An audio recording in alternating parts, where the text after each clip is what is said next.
আমরা তার তীব্র নিন্দা জানাই এবং আমরা চাই অবিলম্বে কাপুরুষদেরকে খুঁজে বের করে শাস্তির আওতায় আনা হবে।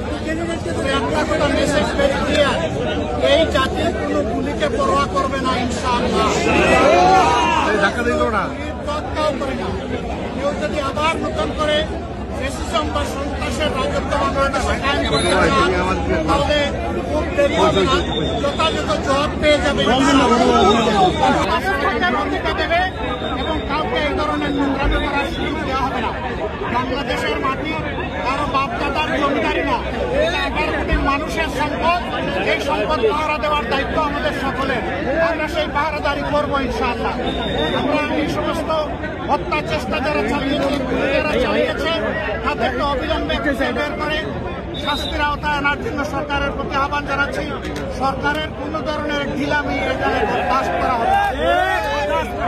সরকার যেন এই ব্যাপারে তৎপর থেকে নিজেদের দায়িত্ব পালন করতে পারে, আমরা তা দেখতে চাই। আবার রাজপথে আমাদের সকলের সাথে শরীক হতে পারে। আল্লাহ তাআলার দরবারে